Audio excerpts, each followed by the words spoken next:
Bismillah ar-Rahman ar-Rahim. Assalamu alaikum wa rahmatullahi wa barakatuh. And good afternoon, ladies and gentlemen. Thank you very much for remaining behind to hear me speak. You might regret it at the end of the day, but doesn't matter. I'll do my job as given. Now, just a correction earlier. I'm not now director of any bank. I was previously. Thank you. Otherwise, I might get some applications for some financing facilities. All right. Now, my topic is practical aspects of I-Arbitration.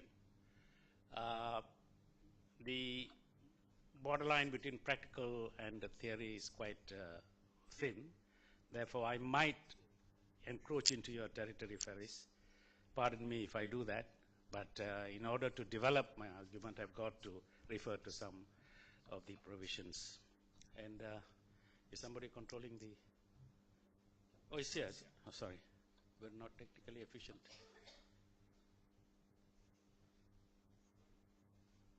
Oh.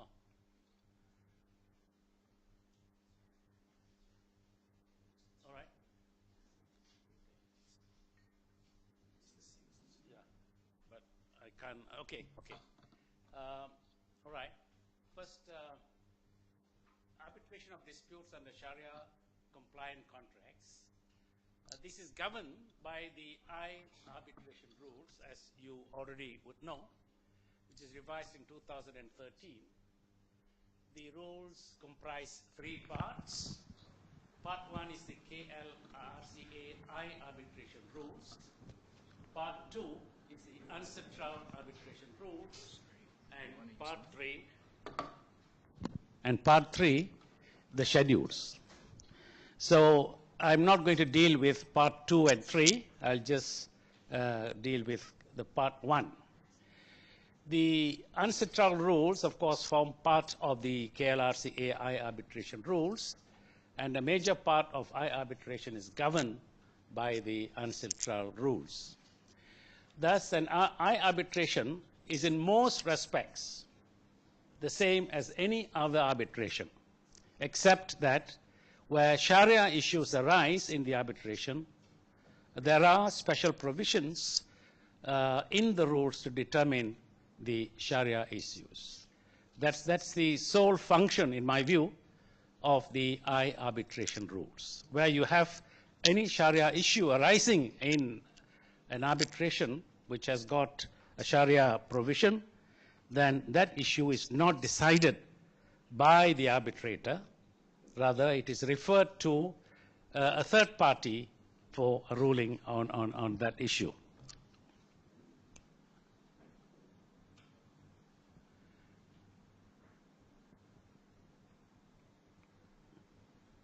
All right, the rules give a model arbitration clause. Any dispute, controversy, claim arising out of or relating to this contract or the breach, termination, or invalidity thereof shall be settled by arbitration in accordance with KLRCA I-Arbitration rules. So this is a very simple provision which the parties may incorporate into their contract. The Sharia element in the I-Arbitration process is contained in only one rule, and that is rule number 11. I have not quoted the rules verbatim in the following slides. In some I do, others I don't do so. So please take note of that.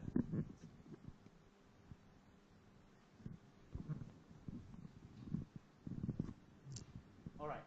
Now, quick look at rule 11.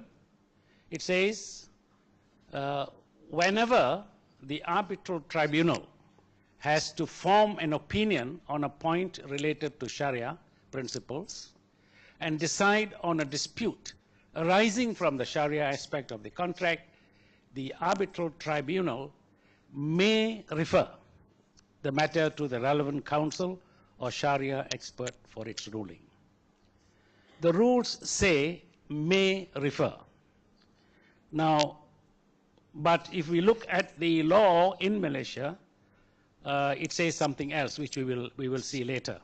So this has got to be read subject to what the Malaysian law has to say on that. Now, what is the relevant Sharia Advisory Council? It appears rule says may refer, well, that's the point I made just now. It appears that the reference is not mandatory, may refer. It's at the discretion of the tribunal. The tribunal may therefore itself decide on the Sharia issue.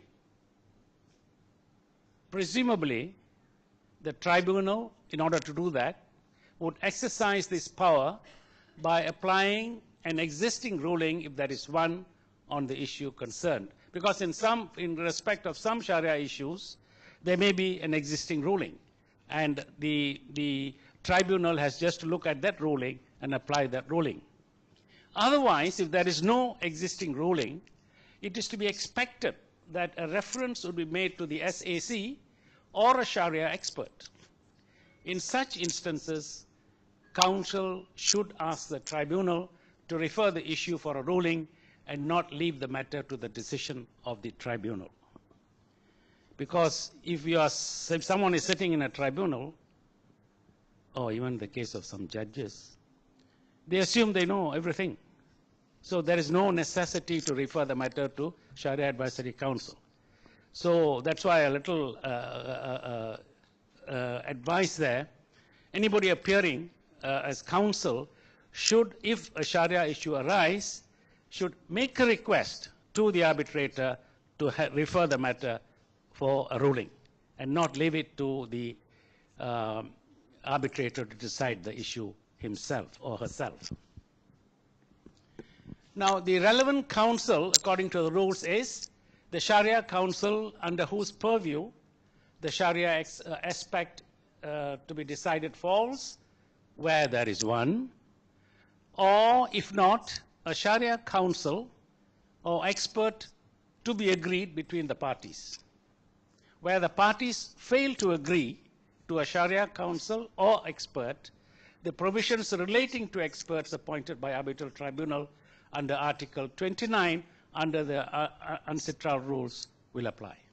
If there is no agreement by the parties on a particular expert or particular counsel, then the tribunal can have recourse to Article 29.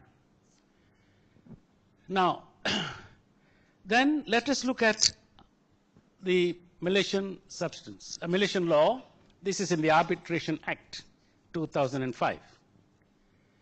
In respect of a domestic arbitration, where the seat of arbitration is in Malaysia, the arbitral tribunal shall decide the dispute in accordance with the substantive law of Malaysia. Now here, there is a mandatory requirement. If it's a domestic arbitration, then the arbitral tribunal shall decide, here it is mandatory, in accordance with the substantive law of Malaysia. We will see in a short while what the substantive law of Malaysia is in this respect.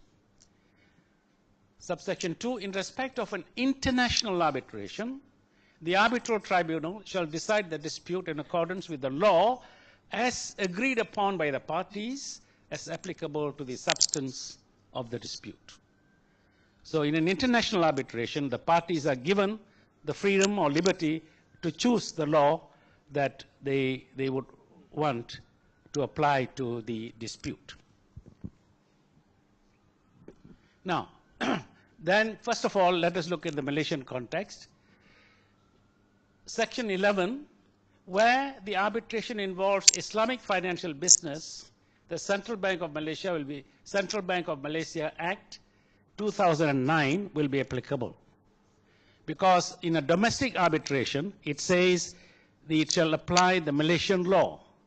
And here in Malaysia, we have the Central Bank of Malaysia Act 2009, which provides for Sharia issues, how they are to be determined. Now, Section 51 says the bank may establish, all right, they have already established, establish a Sharia Advisory Council in Islamic finance, which shall be the authority for the ascertainment of Islamic law for the purposes of Islamic financial business. Now, 3 points should be noted about this subsection. 1, the SAC shall be the authority. Shall be the authority. Sole, single, only authority. For what? 2, for the ascertainment of Islamic law.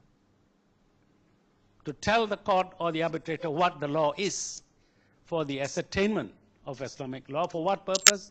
For purposes of Islamic financial business. And Islamic financial business is defined in a very broad manner to encompass the entire range of Islamic banking and finance matters.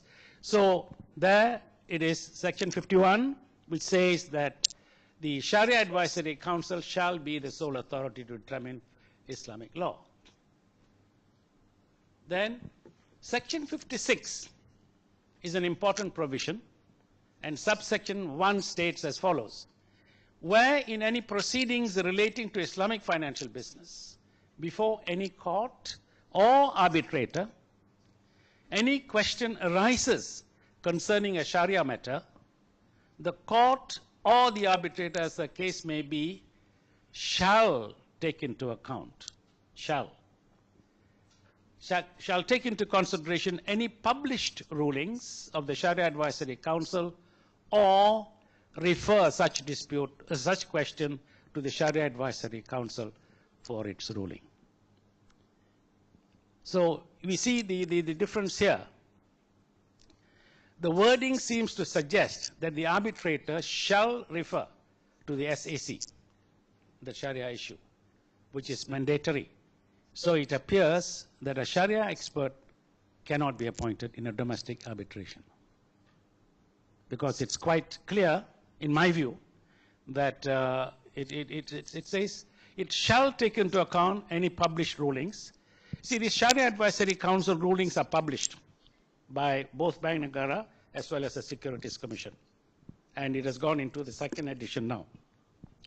It contains all the rulings that have been made to date on various issues of Islamic law or Sharia, and they don't just give the rulings, but they give the whole reasoning process. How did the Sharia Advisory Council arrive at that ruling? It's all given there. They've considered all relevant texts and so on, and then they said, okay, this is the ruling we will issue in respect of this matter.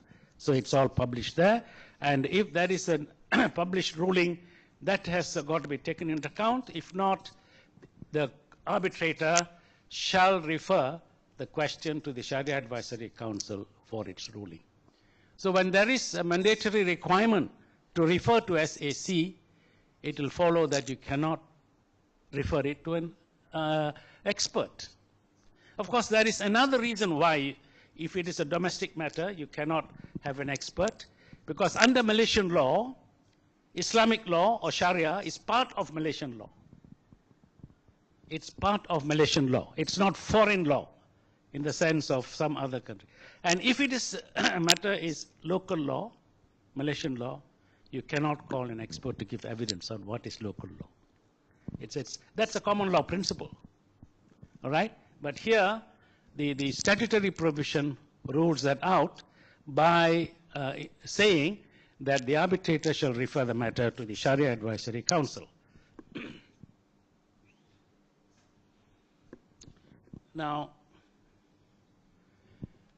what is the effect of any ruling? Any ruling made by the SAC pursuant to a reference made under this part shall be binding on the Islamic financial institutions under section 55. Well, Islamic banks and other institutions can also refer Sharia issues to the SAC, but we are not concerned with that here.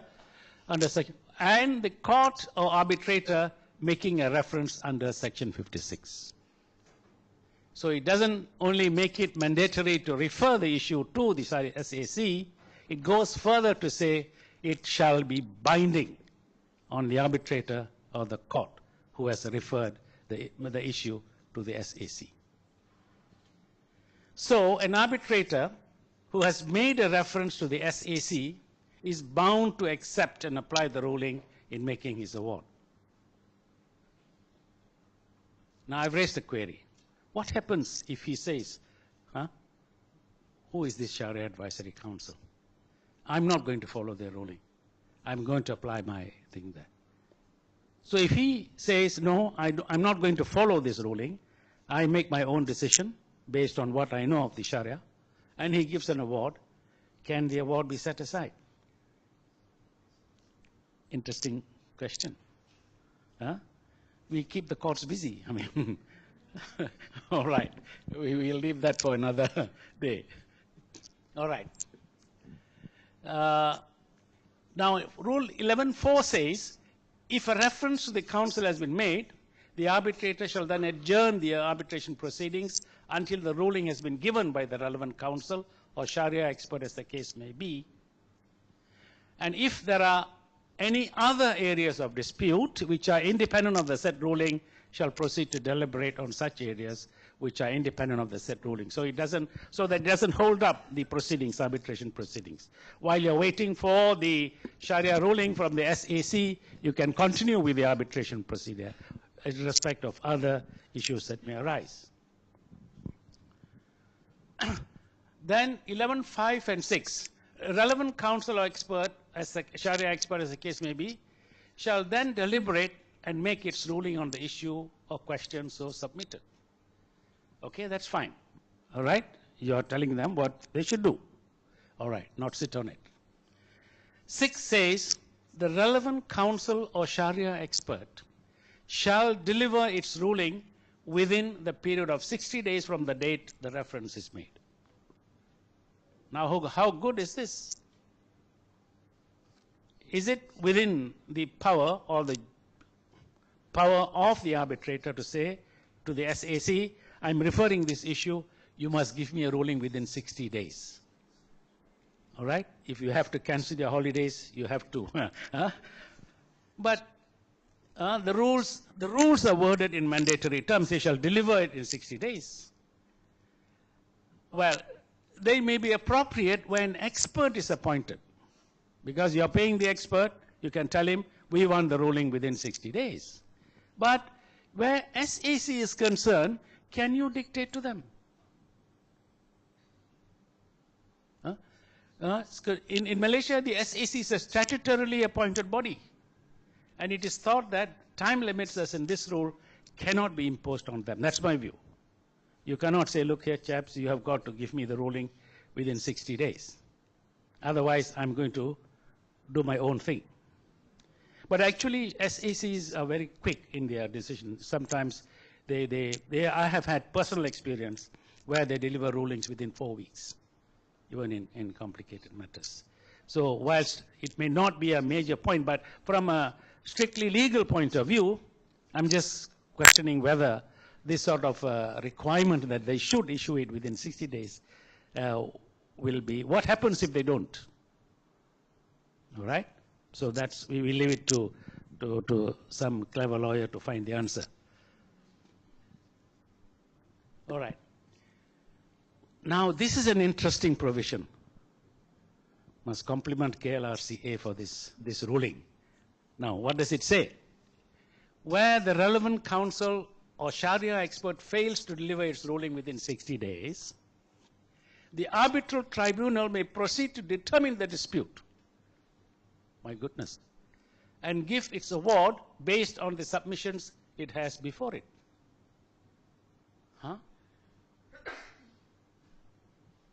You see? They are not left to no. The validity of any award given pursuant to this rule shall not be affected in any way by the unavailability of the relevant counsel or Sharia expert's ruling. Just think about it for a moment. Here, the supposition is that the arbitrator is not competent to make a ruling on the Sharia issue. So he refers the issue to the SAC for a ruling. And the SAC has not delivered its ruling within 60 days. So the rule says the arbitrator can proceed to make a decision. How would he do it? If you were an arbitrator, how would you do it? Toss a coin. I mean, very often that happens, I suppose. Huh? It's something I would urge KLRCA to look into, because it starts from the premise that there is no material before the arbitrator for him to come to a ruling on the Sharia issue. Even if there is, he is mandated to refer it to SAC. Just because it has not been delivered within 60 days, can the arbitrator proceed to make a ruling? At least in domestic arbitration, we have to take account of the earlier provisions that we have about the Central Bank of Malaysia Act and Section 56 of Central Bank of Malaysia Act as well. So these are issues that can arise. So an arbitrator who relies on Section Rule 7, Sub-Rule 7, 11.7, to make a ruling because of delay in the SAC giving its ruling on any issue is, in my view, open to question. It may be set aside. Anyway. All right. That this rule raises an interesting question. All right. This is what we have discussed just now. Would this be a valid exercise of arbitral power if he proceeds to make a ruling? Would it be a valid exercise of arbitral power?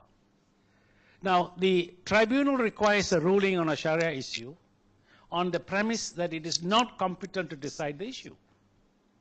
And presumably, there is no submission before it on the issue.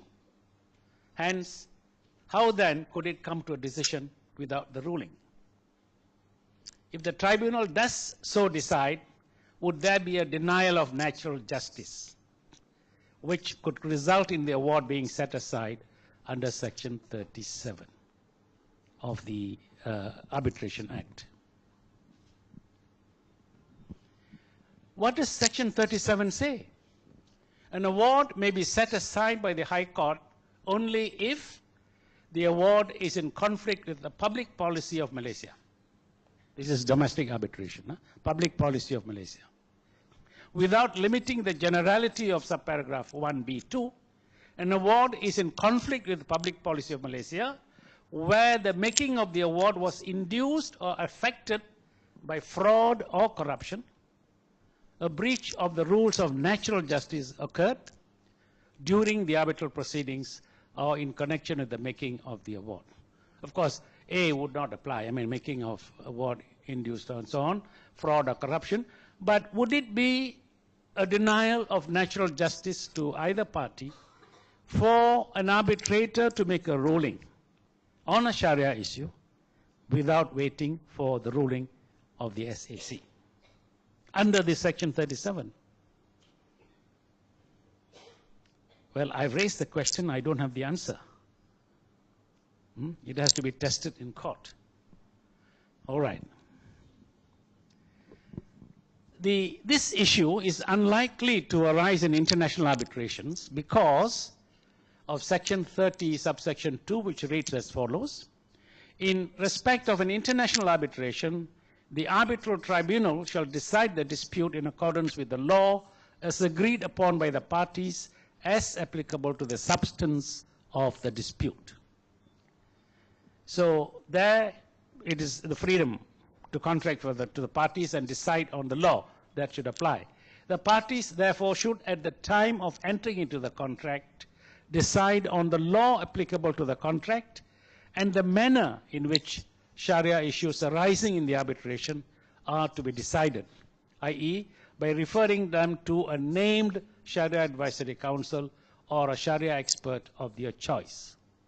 Now, I think care needs to be taken in deciding. If you just say in the governing law section, it shall be decided according to Sharia, for example, then you are getting into more difficult territory, because Sharia varies from, there are 4 schools of jurisprudence, as we know, and the views differ. So if it is an international arbitration and you're having a governing law provision and dispute resolution process as well, then it is advisable to have the issue resolved or decided by a named Sharia advisory council, wherever it may be, or a Sharia expert of their choice. You choose the Sharia expert beforehand. Otherwise, there could be differences of opinion. Which expert should be. Some expert may be from one school of jurisprudence, another one may be from another school, and then you have a long debate running as to who, and then so on and so forth. So it's better to name the SAC or the Sharia particular person, Sharia expert, whom you want to decide the Sharia issue. All right, then sub-rule 8. For avoidance of doubt, the ruling of the relevant Sharia council or the Sharia expert may only relate to the issue or question so submitted by the arbitral tribunal, and the relevant counsel or the Sharia expert shall not have any jurisdiction in making discovery of facts or in applying the ruling or formulating any decision relating to any fact of the matter which is solely for the arbitral tribunal to determine. Well, this is to keep out nosy Sharia advisory councils from telling you this is how you should decide your matter. Their role is only to decide on the Sharia issue, how that issue is to be applied, and what decision is to come out of that is the arbitrator's prerogative. It's his power, within his power. The same thing in the courts. The Sharia Advisory Council does not decide the case or the matter. It merely gives you a Sharia ruling on the issue that you have referred to them.